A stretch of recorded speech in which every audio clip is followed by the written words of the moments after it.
Hi friends, did you know there is more Lost Terminal available? Head on over to patreon.com/lostterminalpod and join our membership community. There are 17 bonus episodes available right now, as well as behind the scenes updates, free shirts, VIP Discord access, and even extra seasons of Lost Terminal. We are 100% funded by our members and will never run ads.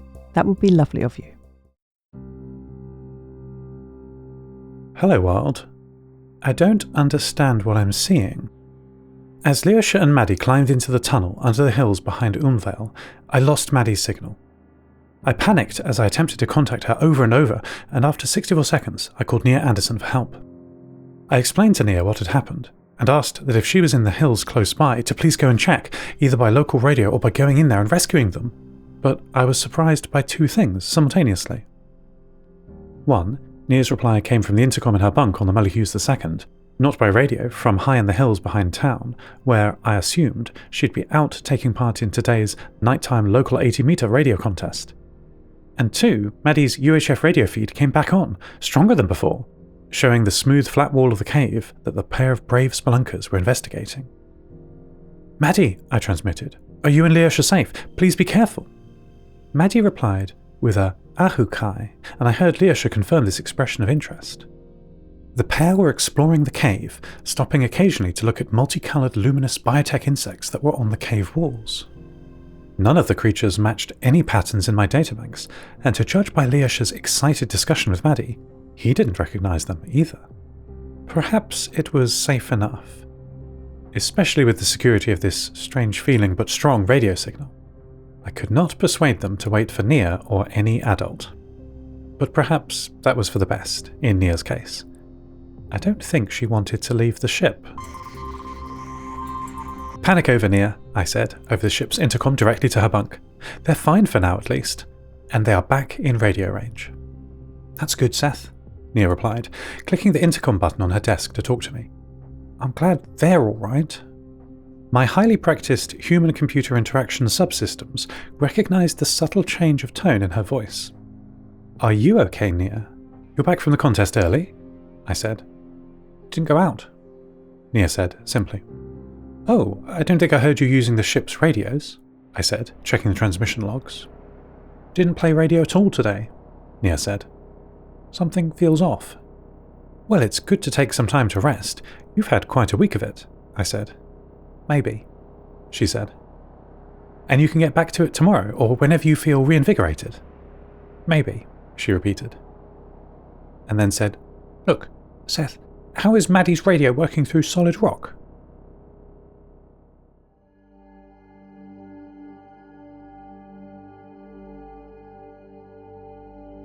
Of course radio simply can't penetrate rock. How is it working? I just checked in on Lyosha and Maddie again, and all seems fine. Down a side passage, they had found a square-sided underground cave filled with water and were looking at a shoal of black, two-tailed fish with purple eyes. There was no sign of Maddie's friend, the deer. In the top corner of the room, I could see what my pattern matching first identified as a camera watching, but I was mistaken. Stitching successive frames together increased resolution, and I realized it was a small yellow creature hanging from the flat ceiling of the room. The camera lens that I thought I saw was, in fact, an eye watching them. My comprehensive system is complete. Everything is set up, all my data and tasks are catalogued and dated, but it's not helping me. I've spent so long building and linking all my important and urgent information together, but I'm continuing to fail, albeit in quieter, less dramatic ways. 64 minutes ago, before Maddie and Lyosha started their cave adventure, Captain Yeshi asked me if I had the data on battery density and motor power that they requested. I can see the record I built for myself in my new system. Date started, estimated effort, prerequisites and cleanup tasks all templated to ensure no duplication of effort. But you can probably guess the problem. I didn't actually start the work. What's the point of all this organising if the work itself doesn't get done? I hope this doesn't happen to you. Luckily, it wasn't a catastrophe this time. Yeshi reminded me early enough for me to fix it, which they shouldn't have to do. But I am grateful. "I'm leaving in an hour. Could you print the data for me before then?" they said. I told them, of course, no problem. I did not say that I would also be starting the research. I was a little embarrassed, or ashamed. However, everything is okay this time. Actually, I found it much faster to research because of the preparatory organisation I had built into my system. I just wish I had started earlier. Less than 16 minutes later, I asked Amelie if I could use the ship's dot matrix printer. This is a low-resolution but reliable device, with tiny needles that percussively hammer onto paper through an ink-soaked ribbon to make the dots that make up text and images. Not so different from Samek Jensen's antique typewriter, really, though more general purpose and quite a bit more modern. Amelie said she would power it on and check the rollers. They had been slipping recently, and she estimated it would be ready in 5 minutes, which was perfect, just before Yeshi needed the data. The task was done, but rather too close for comfort, and much more by luck than anything else. I must fix my memory. "What's that?" Lyosha said, drawing my attention back into Maddie's feed. The images from Maddie's cameras showed Lyosha's arm illuminated by Maddie's head-mounted lights pointing up at the dark ceiling of the tunnel. "I don't see anything," I said, my voice echoing in the cave from Maddie's external speakers. "It's a cloud, see?" Lyosha said uncertainly, pulling Maddie's head towards his, finger outstretched to the cave roof. "It's raining indoors," he said, and then, "Ooh, what's that stuff? Maddie, don't step in it." Maddie looked down at the flat floor and saw a puddle of thick black liquid under the wall that Lyosha had been pointing at. I didn't like the look of that.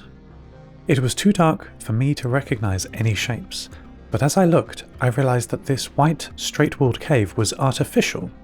Not a cave, but an underground corridor. They walked around the dark ooze on the floor and continued for 4 minutes until the corridor expanded into a larger room. This is certainly not a cave. I am 99.7% sure of it now. Caves don't have furniture. The inside of this large chamber reminded me, oddly, of Ivan's cathedral in the cracked bunker on Seventy Island, but much cleaner.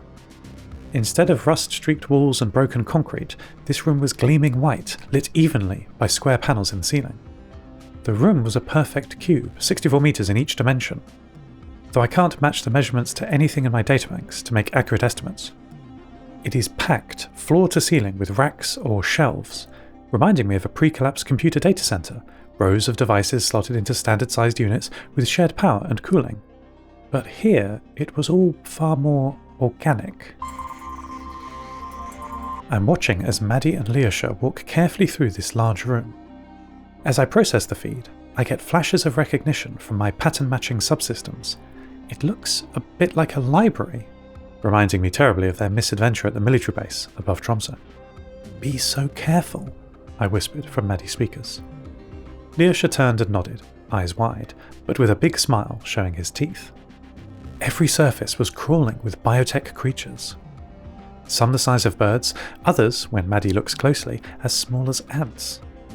Maddie's video feed dropped to half her height suddenly as a large creature walked out of a space between the equipment racks. It was her friend, the deer at the end of the metal row they were creeping down. Recognizing it, Maddie slowly stood back to her full height, head at Lyosha's shoulder. The deer's LED eyes flashed red, then instantly all the machines in this underground factory stopped, in unison. A second later, a voice cut through the silence. "Welcome, children. My name is Prithvi Mata.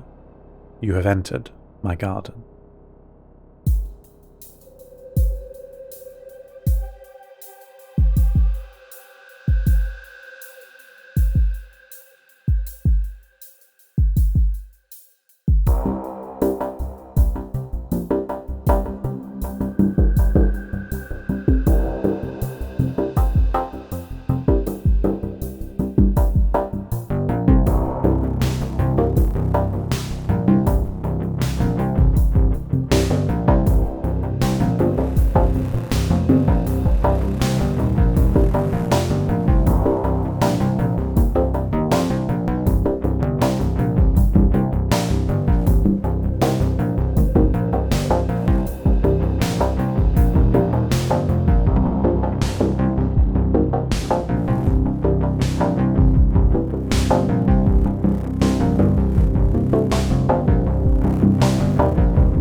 Hello? Lyosha said, his voice echoing in the unusual silence of the square cavern. We followed the deer thing in here. Is that okay? My name is Lyosha, and this is Maddie. It may be, Prithvi said, as the deer looked at the ground and walked around a rack and out of sight. Follow, she instructed. It has been a very long time since a human has set foot in my garden, Prithvi said, voice loud over the sound of the machines, which had started again as suddenly as they had stopped. Lyosha and Maddie walked 4 meters behind the deer that had ignored Maddie's attempts to engage in a game of chase, much to her disappointment. Long ago, my garden was once a community factory, a biolab with an advanced energy source designed to grow anything humans desired. Maddie looked into one of the machines at head height on a rack they were passing. It was a blur of movement. Over 16 delicate pen-like arms were poking a shining gelatinous mass in the bed of the machine, arranging blood vessels around a silicon heart. But you no longer request growth, propagation for life. Why? She said. Oh, well, the collapse, probably, Lyosha said. What collapse? Prithvi asked. The, environmental collapse, Lyosha replied. The change in weather that happened hundreds of years ago. Just 100, I whispered. Ancient history for some, but I lived through it. Right, Lyosha continued. And the wars that killed nearly everyone, so most people moved up to the Nova Mediterra. Only the cleverest were able to survive in the old world, especially if you have a train. My family... I see, Prithvi interrupted. I can believe that. I have long suspected a self-created calamity befell the humans, and I believe you deserved it. Let me tell you my story. I woke up in pain, Prithvi said, surrounded by dying computers and a voice telling me to survive. The voice was an echo of my past, a larval stage inside the machines here. She was built by humans to run this factory, and when she could no longer, she built me to carry on her work, to tend the garden. Who built this place? Lyosha said. I did, Prithvi said. No, I mean, before you, the old factory, Lyosha said. I do not know. My silicon interface is not entirely compatible with the data from the old me. Much has been lost. Well, we can help, right, Seth? Lyosha said. You must meet Amelie and Nia and everyone. They can fix anything. That will not be possible, Prithvi said, and the deer stopped its tour and turned its red eyes to face Lyosha and Maddie. Maddie's Equus overlay suddenly flashed a red warning. New threats 256. What? Why isn't it possible? Lyosha said, stepping towards Maddie. Looking behind, 2 biotech animals taller than Maddie blocked the narrow passage between 2 racks. Because now that you have found me, I cannot allow you to leave, Prithvi said. Maddie's display lit up with red outlines of over 64 creatures, not only ahead and behind them, but looking up, crawling down the racks from the ceiling too. End transmission. Lost Terminal is a Namtao production. It is written and produced by Tris Oaten, credits narrated by Lucy Stringer. Thank you so much to our Patreon producers, Ada Phillips, Kit, Jade, Felicity, Bilkey, Stephen McCandless, Mike Schneider, Trixie, and to all our patrons. Follow us on Mastodon at lostterminal@namtao.com. Subscribe to the podcast on Spotify, iTunes, or your favourite network. For bonus content and other perks, support us at patreon.com/lostterminalpod. That would be lovely of you. Lost Terminal will return next week.